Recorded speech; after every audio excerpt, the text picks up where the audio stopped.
Venkat Prabhu sir தன்னுடைய assistant டைரக்டர்ஸை எப்படி treat பண்ணுவார்? சும்மா கேமராவுக்காக தான் அவங்க இருக்காங்களோ, பேட்டியில் மட்டும்தான் வந்து ஜாலியாக இருக்கிறதா போதும்.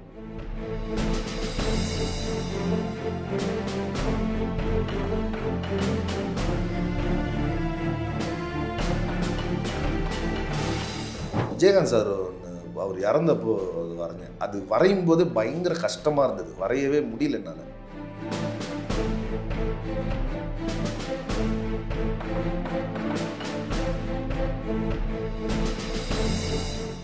சிவராஜ்குமார் ஒரு இது இருக்குது, அது இப்போயே ப்ரிப்பேர் பண்ணிக்கோ அப்படின்னு சொல்லி கொடுத்தாரு. அந்த நந்தினி ஆடு, அதில் என்ன விஷயம்னா அதில் வந்து புனித்து இருப்பார்.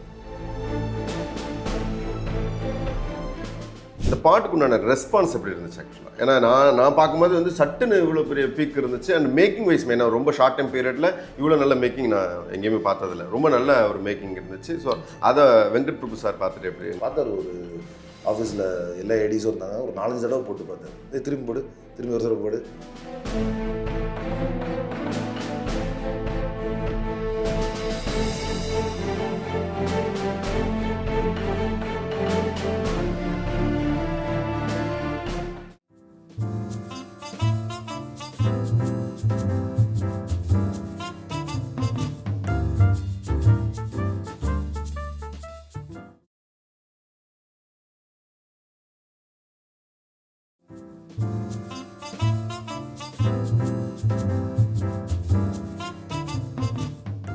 ஆஸ் ஒரு ஆர்டிஸ்டாக, அதாவது ஓவியராக வந்துட்டு நிறைய பேருக்கு நிறைய கிஃப்ட் பண்ணியிருப்பீங்க இல்லையா? ஓவியம்லாம் அதை நம்ம செலிப்ரிட்டிஸ்க்கலாம். அதில் உங்களால் மறக்க முடியாத ஒரு அனுபவம்னா என்ன சொல்லுவீங்க? ராஜா சாருக்கு அது மாதிரி ஒன்று பண்ணியிருக்கேன், இன்னும் வரைக்கும் கொடுக்கல. விபி சாருக்கு வந்து முதல்ல கொடுத்தது தான் லைஃபே எனக்கு மாற்றினது. அவர் வரைஞ்சி கொடுத்தது என்ன, இப்போ அதுக்கப்புறம் இந்த 20 வருஷம் வந்து நான் வாழ்கிற வாழ்க்கை எல்லாமே அவருக்கு தான் நான் வந்து கொடுக்கணும். ஸோ அந்த இது வந்து லைஃபே மாற்றினது, அது மறக்க முடியாதது. அது இது நடக்கும்னு நினச்சி நம்ம எதையுமே பண்ணுறதில்ல. உங்களுடைய ஒர்க் வந்து என்னை பாதிச்சிருக்கு, என்னை வந்து பெரிய இன்ஸ்பிரேஷன் கொடுத்துருக்கு அப்படிங்கிறதுக்காக தான் நான் அதை வரைகிறது. அப்படி தான் கொடுத்தேன் நார்மலாக. அது வந்து என்னை இப்படி லைஃபே மாற்றி விடும்னு எனக்கு நான் நினச்சி கூட பார்க்கல. அது ஃப்ரீ ஹேண்டில் தான் வரைவேன். ஸோ ஃபஸ்ட் டைம் வந்து கிரிட்டு போட்டு வரைஞ்சி கிருத்தி ஷெட்டிக்கு கொடுத்தேன், அவங்களுக்கு கொடுத்தது. ஏன்னா எனக்கு அந்த பாக்ஸ் போட்டு கிரிட்டு போட்டு வரையலாம் தெரியாது. ஃப்ரீ ஹேண்டு தான், சின்னதாக இருந்தாலும் பெருசாக இருந்தாலும் நான் அப்படி தான் இமேஜின் பண்ணி வரேன். நீங்கள் ஒரு பெரிய ஆர்டிஸ்ட்ங்கிறனால உங்களுக்கு அது நல்லாவே தெரியும், அது என்ன விஷயங்கிறது உங்களுக்கு தெரியும். எனக்கு கிரிட் போட்டு ஸோ கிரிட்டு போட்டு ஃபஸ்ட் டைம் வரைஞ்சேன், அது ஒன்று. அப்புறம் விஜயகாந்த் சார் ஒன்று அவர் இறந்தப்போ அது வரைஞ்சேன். அது வரையும் போது பயங்கர கஷ்டமாக இருந்தது, வரையவே முடியல என்னால். அது வேணால் சொல்லலாம். அது ஒரு படம் வந்து என்னை சாட்டிஸ்ஃபை பண்ணல அன்னைக்கு வரைஞ்சது. இன்னொரு படம் ஒன்று வரைஞ்சிருக்கேன், அது இன்னும் நான் போஸ்ட் பண்ணல. அது வந்து ரொம்ப ஆத்தென்டிக்காக, ரொம்ப மெனக்கெட்டு, அது இன்னும் அந்த படம் முடிக்கலை. நான் கொடுங்க இதில் போட்டு பல வருஷமாக போயிட்டுருக்கு, பல மாதங்களாக போயிட்டுருக்கு. இன்னும் நுணுக்கி ரொம்ப மைன்யூட்டாக அது வரைஞ்சிட்ருக்கேன். எக்ஸாக்டாக அந்த பிக்சர் மாதிரியே இருக்கணும் அப்படிங்கிறதுக்காக. அது டிஜிட்டலில் பண்ணுறப்ப அதுக்கு என்னென்ன பாசிபிலிட்டிஸ் அண்ட் இம்பாசிபிலிட்டிஸ்னு உங்களுக்கு தெரியும். அடுத்த கட்டமாக வந்து பார்த்திங்கன்னா உங்களுக்கு சினிமா ஆப்பர்ச்சுனிட்டிஸ்லேயே வந்து பார்த்திங்கன்னா அந்த ஸ்டோரி போர்ட் ஆர்டிஸ்ட்டாக அண்ட் அந்த லுக்கை இது பண்ணுறதுக்கு நிறைய ஆப்பர்ச்சுனிட்டி வந்து ஆட்ஸ். ஸோ அப்படி உங்களால் மறக்க முடியாதுன்னு ஒரு இதுனா என்ன சொல்லுவீங்க? ஒர்க்கை பார்த்துட்டு நம்ம யாருன்னே தெரியாமல் நம்மளோட ஒர்க்கை பார்த்துட்டு கூப்பிட்றது வந்து அது ஒரு பெரிய ஒரு என்ன சொல்கிறது, நம்மளுக்கு ஒரு பெரிய ஒரு அங்கீகாரத்தை கொடுத்த மாதிரி நம்மளுக்கு இருக்கும். யாருன்னே தெரியாது, ஃபோன் பண்ணி உங்கள் ஒர்க் பார்த்தோம், எனக்கு இந்த மாதிரி பண்ணித்தர முடியுமான்னு கேட்பாங்க. நான் பண்ண நிறைய ஸ்டோரி போர்டு வந்து யார் டைரக்டர் யார் அந்த டீமே எனக்கு தெரியாது, வெறும் ஃபோன் காலில் மட்டுமே நடக்கும். பூங்குன்றன்னு சொல்லி ஒரு டைரக்டர் விஜய் டிவியில் ப்ரோமோ ப்ரொடியூசராக இருக்கார். அவர் வந்து அவரை இன்ன வரைக்கும் நான் மீட் பண்ணதில்லை. ஆனால் அவர் எனக்கு கொடுத்ததாலும் நல்ல பெரிய டாஸ்க்கு. ப்ரொமோவுக்கு பண்ண ஆடு நான் என்ன வரைஞ்சி கொடுக்குறோனோ அது அப்படியே இருக்கும், ஃப்ரேமில் 90% இருக்கும். அதெல்லாம் பார்க்குறப்ப வந்து ஒர்க் பண்ணியிருக்கோம், நம்மளோட ஒர்க்குக்கு நல்ல வேல்யூ இருக்குது அப்படிங்கிறது இருக்கும். பிரகாஷ் ராஜ் சாரோட ஆடும் அந்த மாதிரி தான். அது வந்து ஒரு ஷார்ட் டைமில் வந்துச்சு. ரூபி பில்டர்ஸ்னு ஒரு இதுக்காக வந்தது. அது ஒரு 2-3 இது பண்ணோம். ஒரு ஃப்ரேம்லேயே வந்து டபுள் பிரகாஷ் ராஜ் சார் இருக்கணும் அப்படிங்கிற ஃப்ரேம்லாம் இருந்தது. அதெல்லாம் ஒரு நாளில் பண்ணி கொடுத்தேன், அது கொஞ்சம் ஈஸியாச்சு. அப்புறம் நயன்தாராவோட ஆடு பைஜூஸ்க்கு வந்து அது நான் வரைஞ்சி கொடுக்குறப்போ அது நயன்தாரா பண்ண போகிறாங்கன்னு தெரியாது. ஸோ அது திருப்பி வந்துச்சு, நயன்தாரா என்ன பண்ணுறாங்க, ஸோ அவங்களோட ஃபேஸ் இருந்தால் பெட்டராக இருக்கும் அப்படின்னு. நான் அந்த மாதிரி அந்த கேரக்டர்ஸை வந்து அங்கே இது வைக்கிறதுல நான் கொஞ்சம் நல்லா பண்ணுவேன். ஸோ அதை வந்து ரொம்ப ஹெல்ப்ஃபுல்லாக இருந்தது. ஸோ அப்படி நயன்தாரா மேம் இது முடிச்சதுக்கப்புறம் ஒரு சிவராஜ்குமாரோட இது இருக்குது, அது இப்போயே ப்ரிப்பேர் பண்ணிக்கோ அப்படின்னு சொல்லி கொடுத்தாரு. அந்த நந்தினி ஆடு அதில் என்ன விஷயம்னா அதில் வந்து புனித் இருப்பார் அந்த இதில். ஸோ அந்த லெகசி அவங்க அப்பா பண்ணது, அதுக்கப்புறம் புனித் பண்ணிட்டு இருந்தார் அந்த நந்தினிக்கு. ஸோ இப்போ சிவராஜ்குமார் வந்து இதில் ஆட் ஆக போகிறார். எஸ் எஸ், அது வந்து கவர்மெண்ட் ஆட் மாதிரி இல்லையா? ஆமாம், கிட்டத்தட்ட. ஸோ அது வந்து அவங்களுக்கே வந்து ஒரு பெரிய எமோஷன் கனெக்டா. ஸோ பார்த்து பண்ணணும் அப்படின்னு சொல்லிட்டு அந்த ஃப்ரேம்லாம் வந்து அந்த புனித்தோடைய ஃபேஸ் எப்படி வரணும். ஏன்னா டேரக்டர் வந்து என்கிட்ட ஷார்ட்ஸாக சொல்கிறாரு. அதாவது எப்படின்னா இதுக்குள்ளே இது நடக்குது, ஃப்ரேம் சொல்ல மாட்டார். மற்ற இதுக்கெல்லாம் சொல்லுவார், எதுக்கு சொல்ல மாட்டார், நீயா பண்ணு, உன்னோடைய ஃபீல்ல இருந்து பண்ணு அப்படிங்கிறாரு. நான் டோட்டலாகவே சரி நம்ம ஃபீல்டோடைய பண்ணோன்னு சொல்லி அது கொஞ்சம் சிவராஜ்குமார் சார் அவங்க படம் அவங்களுடைய ஃபேமிலி பாண்டிங் எப்படி இருக்குது அதெல்லாம் கொஞ்சம் படிச்சுட்டு அதை கொஞ்சம் மைண்டில் ஏற்றிட்டு அது மாதிரியே வச்சேன். அது எல்லாமே வந்து நல்லா ஒர்க் அவுட் ஆச்சு. அந்த வச்ச ஷார்ட்ஸ் எல்லாமே சூப்பராக ஒர்க் அவுட் ஆச்சு. அது மாதிரி அப்புறம் நிறைய பண்ணியிருக்கேன். விஜய் டிவி ப்ரொமோவுக்கெல்லாம் வந்து பண்ணுறப்போ டைம் இருக்காது, பயங்கர ஃபாஸ்ட்டு. நான் வந்து கிட்டத்தட்ட வந்து ஒரு 2 நாள் வந்து சாப்பிடல, தூங்கலை, பல்லு கூட வளர்க்கல, அப்படியே வந்து கண்டினியூஸாக அதுக்காக அமைஞ்சிட்டு இருந்தேன். கிட்டத்தட்ட 120 ஃப்ரேம். அதை வந்து இமிடியேட்டாக கொடுத்தாகணும். அவங்களுக்கும் அந்த டைம் இல்லை, உடனே ஷூட்டிங் போகணும். ஏன்னா இந்த இது கிடச்சா தான் ப்ராஜெக்ட் அப்ரூவல் ஆகும். ஸோ அப்படி ஒரு டைமில் ஷார்ட் டைமில் பண்ணி கொடுத்தது. ஷார்ட் டைமில் கிறுக்கி கூட அனுப்ப முடியாது, நல்லா இருக்கணும் இமேஜ். ஸோ அதுக்கு மெனக்கெட்டு இன்னொரு பக்கம் ஃபோன் வந்துக்கிட்டே இருக்கும், நம்மளோட க்ரியேட்டிவிட்டியை பயங்கரமாக பிரேக் பண்ணும். என்ன ரெடியாச்சான்னு சொல்லி கேட்பாங்க. யாருக்கு நம்ம பண்ணி கொடுக்குறோமோ அவங்களுக்கே பண்ண வேணாம்னு லெவலுக்கு போகும். அப்படி பண்ணி கொடுக்குறது அதெல்லாமே மறக்க முடியாது. சில ஒர்க்காக வந்து அதோட அவுட்புட் பார்க்கும்போது நமக்கு ரொம்ப சந்தோஷமாக இருக்கும். சந்தோஷ்னு ஃபோட்டோகிராஃபர் இருக்கார், அவருடைய ஆடு 2-3 இது பண்ணேன். அவரும் இதே மாதிரி தான், என்ன வேணுங்கிறதுக்கு சொல்லிடுவார், வரைஞ்சி கொடுத்தது அப்படியே எடுப்பார். அவரெல்லாம் வந்து அதெல்லாம் பார்க்குறப்ப ரொம்ப ஹாப்பியாக இருக்கும். ஸ்டோரி ஐபிஎல்க்கும் பண்ணியிருந்தீங்களா? ஆமாம், ஐபிஎல்க்கு பண்ணேன். ஐபிஎல் வந்து திடீர்னு நடந்தது, ரொம்ப ஷார்ட் ஸ்பேனில் கேட்குறோம், இன்றைக்கே வேணும், ஏன்னா நாளைக்கு ஷூட்டிங், இன்றைக்கே வேணும். ருத்ராஜ் அவங்களோட டேட்லாம் கிடைக்காது, ஐ மீன் அவங்க ப்ராக்டிஸ் செஷன் இருக்குது, இதுக்கு அவங்களால ஒதுக்க முடியாது. ஏன்னா அவங்க வர போகிறது 3 ஹவர்ஸ் தான், இந்த 3 ஹவர்ஸ்க்குள்ளே நம்ம இதை பண்ணி ஆகும். ஸோ ப்ராப்பர் செட்டப் முதற்கொண்டு, பேக்ரவுண்ட் முதற்கொண்டு எல்லாமே நீங்கள் பண்ணோம், நீங்கள் நேரில் வந்தால் தான் உங்களுக்கு புரியும்ட்டாங்க. சரின்னு போனேன், லீலா பேலஸ் தான் ஷூட்டிங் வந்தது. ஸோ பேக்ரவுண்ட் என்னென்ன வரப்போகுது அப்படிங்கிறது எல்லாத்தையுமே ஒரு 1 hour எனக்கு எக்ஸ்பிளைன் பண்ணி வரேங்கன்னு விட்டுட்டாங்க. டேரக்டர் உட்காந்து பக்கத்தில் உட்காந்து ஷார்ட்டெல்லாம் சொன்னார், இதுக்கு அடுத்து இது வேணும், இங்கே ஒரு பேன் இருக்குது, அதெல்லாமே சொன்னார். அப்படியே ஒரு நைட் ஒரு 8:30 9 o'clock வரைக்கும் போச்சு. காலையில் 8 மணிக்கு போனது, ஒரு 12 hours போச்சு ஒர்க்கு. பண்ணி முடிச்சு கொடுத்தோன்னே அடுத்த நாள் பார்த்தா ஷூட் பண்ணாங்க. ஷூட் பண்ணுறப்பையும் வர சொன்னாங்க, கூட இருந்தேன். எடுக்கிறப்ப எனக்கு பெருசாக தெரில, அது அவுட்புட் பார்க்குறப்ப எக்ஸாக்டாக வரைஞ்சது எல்லாமே இருந்தது. குறிப்பாக அந்த பேன் ஷாட்டை வந்து ரொம்ப நல்லா எடுத்துருந்தார் டேரக்டர். இங்கே சென்டரில் ஒரு கேரக்டர் வரும், அது இங்கேருந்து ஒரு பேனில் ஒரு கேரக்டர் வரும், இங்கேருந்து ஒரு கேரக்டர் வந்து ஜாயின் ஆகும். ஸோ அதை வந்து நான் வரைஞ்சி காட்டணும் அப்படிங்கிறப்ப அதை வரைஞ்சி காட்டினோடனே அது ஈஸியாக வந்து எக்ஸிக்யூட் பண்ணுறது நல்லா இருந்தது. ஓகே. அடுத்தது கஸ்டடிலையும் பண்ணியிருந்தீங்க இல்லையா? ஆமாம், கஸ்டடி ஸ்டோரி போர்ட் தான் போனேன். கஸ்டடிக்கும் வந்து நிறைய சீக்வன்சஸ் ஸ்டோரி போர்டிங் பண்ணோம், அதுக்கும் கேரக்டர் ஸ்கெட்ச் பண்ணேன். சரத்குமார் சாருக்கு, ஹீரோ நாகச்சைத்தன்யா சாருக்கு, பிரியாமணி மேடம்க்கு, அப்புறம் ஒரு வெண்ணிலா கிஷோர், பிரேம்ஜி, உங்களுக்கு அதெல்லாமே.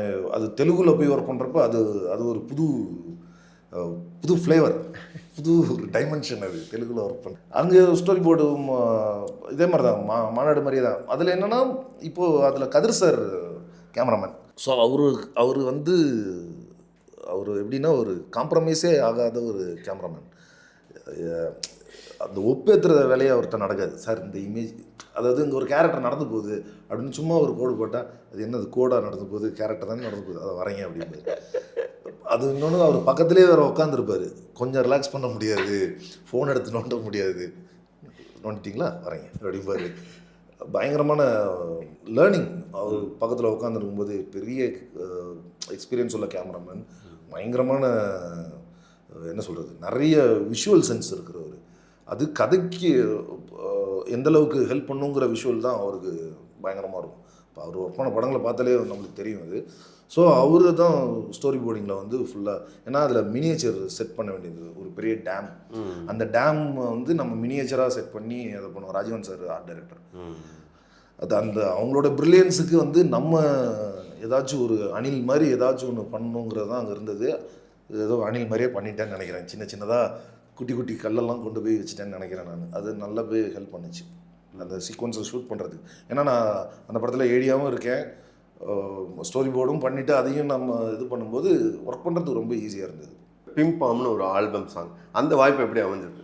இந்த வேலை தான் செய்யணும் அப்படிங்கிற எண்ணம் வந்து ஆரம்பத்தில் இருந்தது. ஒன்று நம்ம வந்து டைரக்டராக மட்டும்தான் இருக்கணும், வேறு எதுவும் நம்ம பண்ணக்கூடாது அப்படிங்கிறது. இது வந்து நம்ம கூட இருக்கிறவங்களும் வந்துட்டு ஏதாச்சும் ஒரு வேலை தப்பி தவறி, இப்போ ஒரு கேமரா சைடுக்கு ஏதாச்சும் ஒரு ஹெல்ப் பண்ணுறோம், இல்லை வந்து ஒரு ஆர்ட் டிபார்ட்மெண்ட் சைடுக்கு ஹெல்ப் பண்ணுறேன்னா அது உன் வேலை இல்லை, அவங்க செய்வாங்க, நீ வா அப்படின்னு சொல்லி தட்டிடுவாங்க. எனக்கு அந்த மாதிரி தட்டுறது தான் எனக்கு இன்னும் கொஞ்சம் போய் பண்ணணுங்கிற ஒரு ஆர்வத்தை கொடுத்தது. ஸோ அது மாதிரி பண்ணுறப்ப எனக்கு எல்லா வேலைகளையும் செய்யணுங்கிற ஒரு ஆர்வம் ரொம்ப வந்துச்சு. டி ராஜேந்தரோடைய பெரிய விசிறி நான், பக்தன் நானே சொல்லலாம். அவரை ரொம்ப ஃபாலோ பண்ணுறேன் நான். அது மாதிரி எல்லா துறைகள்லையும் வந்து நம்ம சினிமானா மொத்தமாகவே சினிமா, இதில் வந்து தரம் பிரித்து பார்க்குறதோ இல்லை ஒரு கேட்டகரைஸ் பண்ணுறதோ தேவையில்லை அப்படின்னு எனக்கு படிச்சு. ஸோ நான் வந்து அந்த ப்ரைவேட் இன்ஸ்டியூட்டில் சினிமா படிக்கும் போதே எனக்கு பேசிக்கலாக அந்த கேமரா விஷயங்கள் வந்து அது வந்து லெசனில் இருந்தது. ஸோ ப்ராசஸிங் பண்ணி ஃபிலிமை வந்து கேமரா ஃபோட்டோ எடுத்து அதை ப்ராசஸிங் பண்ணி நெகட்டிவ் டெவலப் பண்ணி பிரிண்ட் போடணும், அது வந்து ஒரு இது. ஸோ அதெல்லாம் இருந்ததுனால ஃபோட்டோகிராஃபி தெரியும். ஃபோட்டோகிராஃபியில் கொஞ்சம் இன்ட்ரெஸ்ட் இருக்கிறதுனால அது வந்து சினிமாட்டோகிராஃபி சைடு கொஞ்சம் ஹெல்ப் பண்ணுறது இருந்தது. அதே டைமில் நான் ஒரு ஆர்டிஸ்ட்டாக இருக்கிறதுனால ஆர்ட் டிபார்ட்மெண்ட் சைடுக்கும் எனக்கு இது போனது. இப்போது ஸ்டில்ஸ் ஆர்எஸ் ராஜா அந்த அண்ணன் வந்து ஒரு நாள் மேக்கிங் ஃபோட்டோகிராஃபராக என்னை ஒரு படத்துக்கு கூப்பிட்டு போயிருந்தார். அங்கே ஃப்ரெண்டானார். ஒரு இந்த பிம்பாமில் நடித்த பார்கவ் வந்து அதில் ஃப்ரெண்டானாப்பில். ஒரு 1 இயர் கழித்து திடீர்னு கூப்பிட்டாப்புல. ஒரு இந்த மாதிரி நான் எல்லா விஷயங்களும் பண்ணியிருக்கேன்னு தெரிஞ்சு, ஒரு சாங் ஒன்று இருக்குது, நீங்கள் கேட்குறீங்களா, கேட்டு சொல்லுங்கன்னாரு. சும்மா சாங்கை கேட்டேன். கேட்ட உடனே பிடிச்சி போச்சு. ஒரு 4-5 தடவை கேட்டேன். சாங் ரொம்ப ஃப்ரெஷ்ஷாக, ரொம்ப யூத்ஃபுல்லாக, பீட்டோட அந்த ஹூக் லைனோட ரொம்ப நல்லா இருந்துச்சு. எடுத்து அது கண்டிப்பாக நல்லபடியாக போய் ரீச் ஆகும்னு ஒரு நம்பிக்கை இருந்துச்சு. சரி ஸ்டார்ட் பண்ணலாம் அப்படின்னு சொல்லிட்டு அப்படியே ஸ்டார்ட் பண்ணேன். ஏன்னா சாங் மொத்தமாகவே ரெடியாக இருந்தது. மாஸ்டர் காப்பி மட்டும் தான் பண்ணலையே தவிர ஷூட் வெர்ஷனுக்கு ரெடியாக இருந்தது. லிரிக் எழுதி பாடி ஆர்கே ஆதித்யா பண்ணிருந்தது, ஒரு மௌன் ராஜன் தான் லிரிக்கு. ஸோ எல்வி முத்துகணேஷன் மியூசிக் பண்ணி அதெல்லாம் ரெடியாக இருந்தது. ஸோ அதை பண்ணணும் அப்படிங்கிறப்போ, இப்போது பார்கவ் வச்சு பண்ணுறப்போ ஆர்டிஸ்ட் ஃபீமேல் யார் பிடிக்கலாம் அப்படிங்கிறப்போ 4-5 பேர் போனோம். அதில் அரோரா தான் வந்துட்டு என் ஒர்க்கை பார்த்து மதித்து வந்தாங்க. எனக்கு முன்னாடி தெரியாது அவங்கள.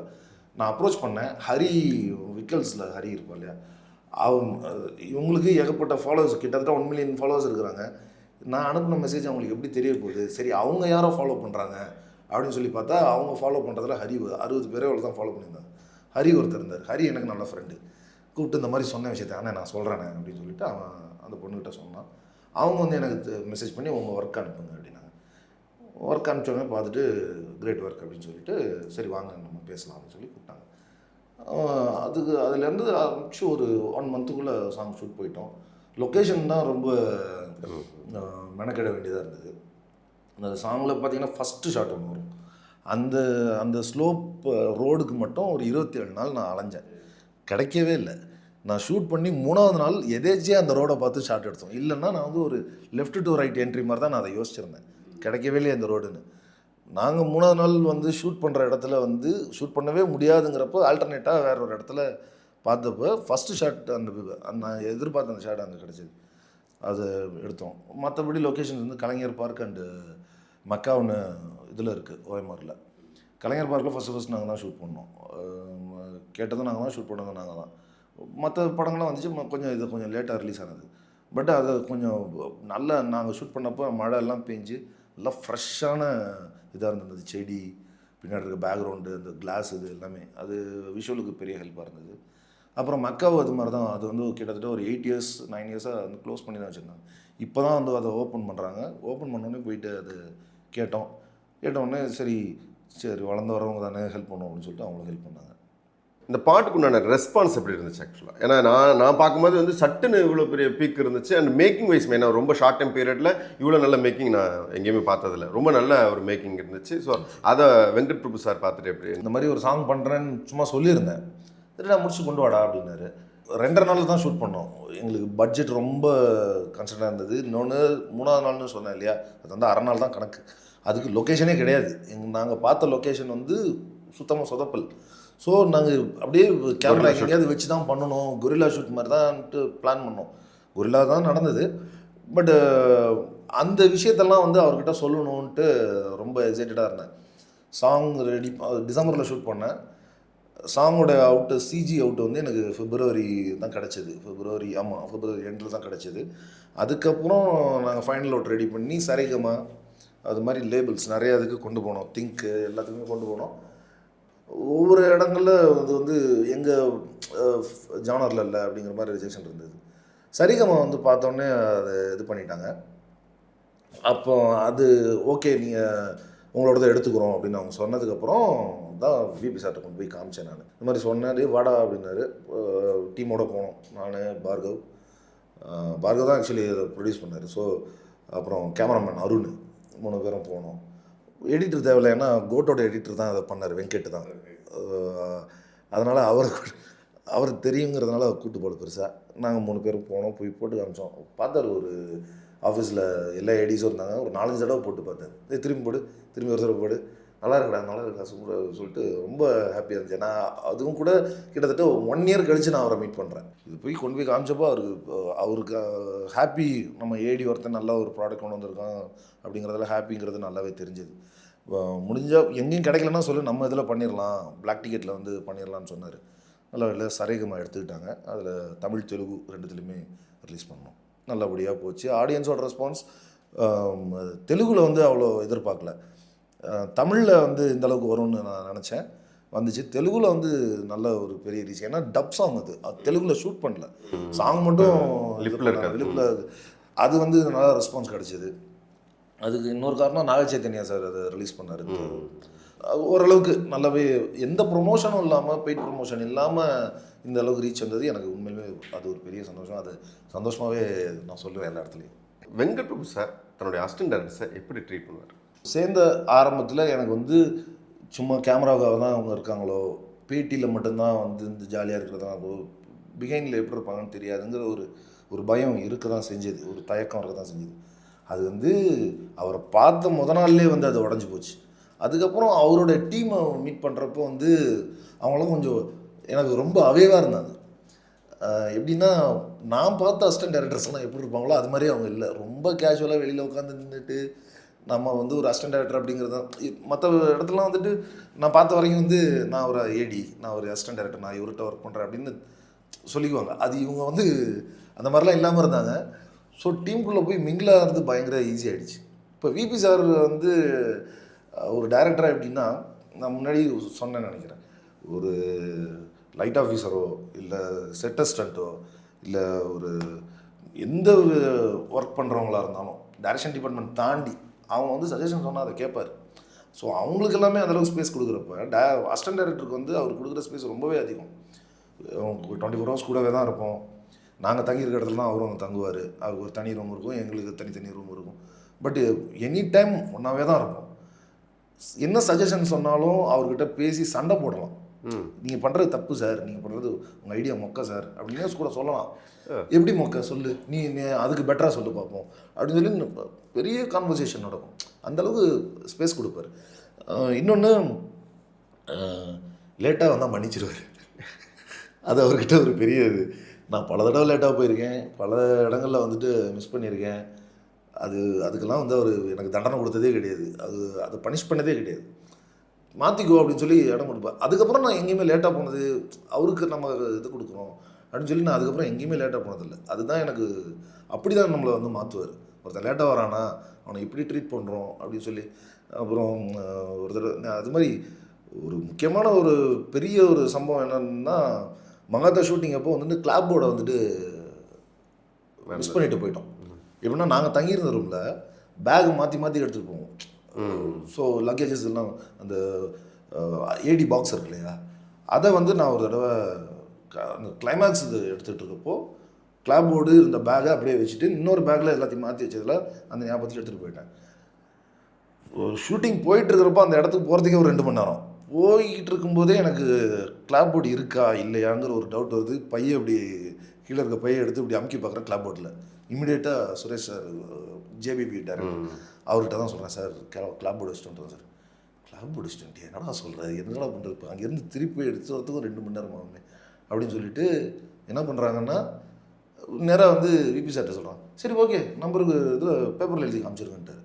என்னை கூப்பிட்டு திட்டலை, ஏன்டா கிளாப் போர்டு அறிவு இல்லையா, எதுவுமே என்னை திட்டலை. அது நானும் இல்லை, எல்லா ஏடிக்குமே அப்படி தான். என்ன ஏன்னா நான் சொல்கிறேன்ல, கிளாப் போர்டுங்கிறது அந்த டைமில் ரொம்ப பெரிய விஷயம். அது எடிட்டர்ஸ் திட்டுவாங்க ஆக்சுவலாக. ஆமாம், அதை மிஸ் பண்ணுறான். அவனுக்கு ஏடியாக இருக்கிறதுக்கே தகுதி இல்லை, அந்தளவுக்கு தான் பார்ப்பாங்க. நான் அதை வச்சுட்டு வந்திருக்கேன். பட் இருந்தாலும் வந்து விபி சார் வந்து அது எதுவுமே சொல்லலை. அவர் நம்ம அந்த கிளாப் போர்டு வந்து எடுத்து வந்தது இதில் வந்துச்சுன்னா அஜித் சாரோட காரில் வந்துச்சு. அஜித் சாரோட அசிஸ்டண்ட் வந்து எங்கள் ரூமில் அவர்கிட்ட கொடுத்து, ஏன்னா அடுத்து அவங்க தானே வராங்க, அப்படி வந்தது. அதுக்கும் என்ன எதுவுமே சொல்லுது, எந்த காரில் வந்துச்சு தெரியுமா, யாரோட வந்துச்சு தெரியுமா கிளாப் போர்டு அப்படிலாம் கூட என்ன எதுவுமே சொல்ல. ஸோ இந்த அளவுக்கு வந்து ஒரு அசிஸ்டன்ட் டைரக்டரை வந்து மன உளைச்சலுக்கு கொண்டு போகாமல் பார்த்துக்குவார். நிறைய இடங்களில் மன உளைச்சல் தான் ரொம்ப அதிகம். இன்னொன்று இந்த சேலரிங்கிற ஒரு விஷயம், சேலரி விஷயத்தில் வந்து உனக்கு என்ன வேணும் அப்படின்னு சொல்லி கேட்டே அதை பண்ணுவார்.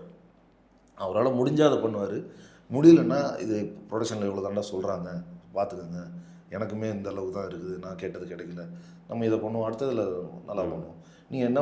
ஸோ அதை காம்பன்சேட் பண்ணுற மாதிரி சரி பேட்டாவுக்கு கொஞ்சம் அதிகமாக எழுதுங்க, சேலரி கம்மியாக இருக்குல்ல, பேட்டாவுக்கு ஒரு 100 ருபீஸ் ஏற்றி கொடுங்க, ஷூட்டிங் டேஸ் நம்மளுக்கு வந்து கிட்டத்தட்ட இவ்வளோ நாள் இருக்குது, நல்லா வரும், அதை காம்பன்சேட் பண்ணிக்கலாம் அப்படின்லாம் சொல்லுவார். ஃபுட்டு சாப்பிட்றப்போ வீட்டிலேருந்து எடுத்துகிட்டு வருவார், அது எல்லாத்துக்கும் ஷேர் பண்ணுவார். கஸ்டடி டைம்லலாம் வந்துட்டு அவர் சமைச்சா தான் நாங்கள் சாப்பிட்டுட்டு இருக்கோம். எங்கள் எல்லாத்துக்கும் அவர் தான் சமைச்சு கொடுப்பார். ஏடி டீம் எல்லாத்துக்குமே விபி சார் தான் சமைச்சு கொடுப்பார். அப்படி சோறு போட்டெல்லாம் வளர்த்துருக்காரு, அதான் சொல்லணும். இதுதான் உண்மைக்குமே உப்பு தின்னு வளர்ந்த. ஆமாம், 14 இயர்ஸ் அவரோட ஒர்க் பண்ண 6 படம். அப்போ எல்லாமே வந்து எனக்கு விபி சாரோட இருந்துட்டு இன்னொரு டைரக்டர்கிட்ட நான் வந்து எனக்கு அவங்கள எப்படி அப்ரோச் பண்ணால், அவர்கிட்ட எப்படி பேசணுங்கிறது கூட ஒரு மாதிரி டவுட் ஆகிடும். ஏன்னா இவர்கிட்ட சார்கிட்ட ரொம்ப சாதாரணமாக பேசுவோம். இப்போ ஒரு டைரக்டர் வராருன்னா எந்திரிச்சு நிற்கணும், ஒரு மரியாதை கொடுக்கணும், யாராக இருந்தாலும் அது கொடுக்கணும். சப்போஸ் நம்மளால் முடியல அதெல்லாம் அவர் கண்டுக்கவே மாட்டார். நான் கால் மேலே கால் போட்டு உட்காந்துருப்பேன், அதெல்லாம் கண்டுக்க மாட்டார். மற்றவங்கள கூட சொல்லுவாங்க, இது டேரக்டர் முன்னாடி கால் போடுறேன், கால் மேலே கால் போடுறேன், ஏன் லேப்டாப் வச்சுருக்கேன் எழுதுனேன், அது கால் போடணுங்க, நான் மரியாதை இல்லாமலாம் போடல அப்படின்னா அங்கே விளக்கம் கொடுக்க வேண்டியிருக்கும். அது அவர்கிட்ட கொடுக்கணும்னு அவசியமே கிடையாது. அவர் பக்கத்துலேயோ எதிர்லேயோ கூட நான் கால் மேலே கால் போட்டு உட்காந்துருப்பேன், அதெல்லாம் அவருக்கு அதெல்லாம் கண்டுக்கவே மாட்டார். அந்த ஈகோ பார்க்க மாட்டார். ஒரு இந்த ஸ்டேஜிங் ஒரு எப்படி சொல்கிறதுனா ஒரு படிநிலைகள் அதை பார்க்க மாட்டார். எல்லாத்துக்குமே ஒரே ட்ரீட்மெண்ட் தான் இருக்கும். அது அவர்கிட்ட ஒரு பெரிய நற்குணம் இல்லை, ஒரு பெரிய குவாலிஃபிகேஷன் கூட சொல்லலாம். அவரோட எப்படி எவ்வளோ தூரம் நீங்கள் பழகிருக்கீங்களோ அதே அளவுக்கு பிரேம்ஜி சார் கூட பழகிருப்பீங்கல்ல. அவர் எப்படி ஆக்சுவலாக? பிரேம்ஜி சார் வந்து ஒரு பிளஸ்டு சைல்டு. அது வந்து அவருக்கு வந்து கஷ்டங்கிறது, அதாவது துன்பங்கிறது தெரியாது, இன்பம் மட்டும்தான் அவருக்கு தெரியும். சந்தோஷம், எல்லா கூட இருக்க எல்லாருமே ஹாப்பியாக இருக்கணும், எல்லாத்தையுமே ஃபன் பண்ணிக்கணும். அதாவது சீரியஸான விஷயத்துக்கு வந்து அதை பகடி பண்ண மாட்டார், அதை கலாய்க்க மாட்டார். சீரியஸ்னால் அதை சீரியஸாக விட்டுருவார், அதுக்கு எந்த கருத்துமே இருக்காது, ஓ அப்படியா அப்படின்னு சொல்லிட்டு இது பண்ணிடுவார். பட் மற்றதுன்னா ஃபுல் ஃபன் தான், எல்லாமே ஃபன் தான், சிரிச்சுக்கிட்டே இருக்கணும், சிரிச்சுக்கிட்டே இருக்க வைப்பார் அவர். ஏதாவது என்னென்னா நம்ம சிரிக்கிறதுக்காக அவர் கொஞ்சம் அவர் டவுனாகவே தன்னை கோமாளி மாதிரி கூட இது பண்ணிக்குவார். அதாவது மொக்க வாங்குறத சொல்கிறேன். இப்போ எல்லாருமே என்ன பண்ணுவாங்கன்னா கவுண்டர் போடுறது தான் ரொம்ப ரெடியாக, நம்ம தான் டாமினேட்டாக. அதை அவர் இது பண்ணிக்க மாட்டார், அவர் தனக்கே கூட அதை வாங்கிக்குவார், மற்றவங்க கலாய்க்கிறத கூட எடுத்துக்குவார். பயங்கர நான் அவரை வந்து தலைவர்னு தான் கூப்பிடுவேன். பிரேம்ஜி சார் வந்து எல்லாத்துக்குமே என்னை கூப்பிடுவார். இந்த சாங் பார்த்துட்டு கூட நம்ம ஒரு சாங் பண்ணலாம்னு சொல்லியிருக்காரு, அது சீக்கிரம் பண்ணுவோம் நாங்கள். அது அவருக்குன்னு பண்ணுறப்ப இன்னும் அது வேறு மாதிரி நல்லாவே பண்ணுவேன். இப்போ பிரேம்ஜி சார் பயங்கர ஹாப்பி. எங்களை வந்து டென்ஷன்லேருந்து ஈஸ் பண்ணுறது அவர் தான். டக்குன்னு எங்கேயாச்சும் காரில் தூக்கி போட்டு கூப்பிட்டு போயிடுவார், நல்லா ஜாலியாக பார்ட்டி பண்ணிவிட்டு திரும்பி வருவோம். அந்த பார்ட்டி முடிஞ்சு நாங்கள் வீட்டுக்கு போகிற வரைக்கும், வீட்டுக்கு போய் சேர்ற வரைக்கும் அவ்வளோ பத்திரமா பார்த்துக்குவார். நீ உனக்கு ஓகேவா, எனக்கு எல்லாம் ஓகேவா, நீ கேட்டது வந்துருச்சா, உனக்கு அது இருக்கா இது இருக்கா, எப்படிப்பா போகிற வீட்டுக்கு, அந்த கேப் இருக்குது, இல்லை அவன் போகிறான் அங்கே போயிட்டு இறங்கியும் அவர் கேட்பார் வீட்டுக்கு போயிட்டியா, அந்தளவுக்கு ரொம்ப அக்கறையாக பயங்கர பாசக்காரர் பிரேம்ஜி. அவர் ரொம்ப அவ்வளோ சந்தோஷமாக இருக்கிற பிரேம்ஜி வந்து அவங்க அம்மா இறந்து போனப்போ தான் அப்படி கலங்கி நின்னதை பார்த்தேன். அன்னைக்கு மட்டும்தான் அது 2 பேருமே அப்படி தான் பார்த்தேன். மற்றபடி வந்து ஹாப்பி ஹாப்பி ஹாப்பி அதுதான் பிரேம்ஜி. உங்களுக்கு வந்து கலைஞர் ரொம்ப பிடிக்கும். ஏன்னா உங்களுடைய ப்ரொஃபைல் பார்க்கும்போது வந்து கலைஞரை வந்து நிறைய வரைஞ்சிருந்தீங்க. ஸோ கலைஞரை சந்திக்கக்கூடிய வாய்ப்பு ஏதாவது அமைஞ்சது? அவர் மேடையை விட்டு இறங்கி போகிறப்ப அந்த தடைகளெல்லாம் தாண்டி போய் இப்படி அந்த அவர் கைப்பிடிக்கிற இடத்துல வச்சேன்.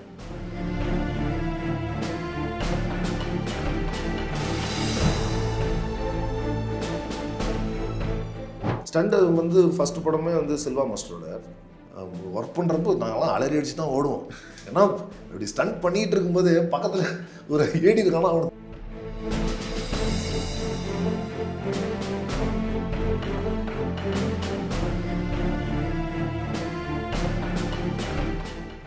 இயர்ஸ் ஆஃப் வெங்கட் பிரபு சாரோடைய ட்ராவல் இருக்குது. அப்படி இருக்கும்போது அவர்கிட்ட இருந்து அசிஸ்டன்ட் டேரக்டராக இருந்து நிறைய பேர் வந்து டேரக்டராக இருக்காங்க இல்லையா? ஸோ அவங்க கூட பழகின அனுபவம்லாம், ஸோ அவங்க வந்து அசிஸ்டன்ட் டேரக்டர் இருக்கும்போது வந்துட்டு உங்ககிட்ட ஷேர் பண்ண விஷயங்கள்லாம் ஞாபகம் இருக்கு? ரஞ்சித் சாரோட அவர் என்ன கேள்விப்பட்டு ஆஃபீஸ் வர்றப்போ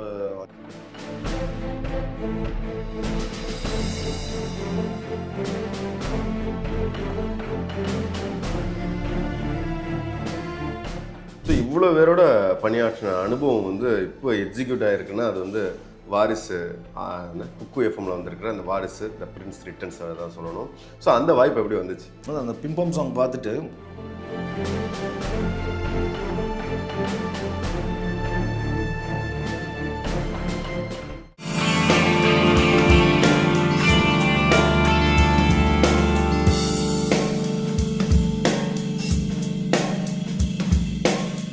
பரபரப்பான சினிமா செய்திகள், நட்சத்திரங்களின் பேட்டிகள், சினிமா வரலாறு ஆகியவற்றை பார்க்கவும் படிக்கவும் உங்களுக்கான இணையதளம் touringtalkies.co.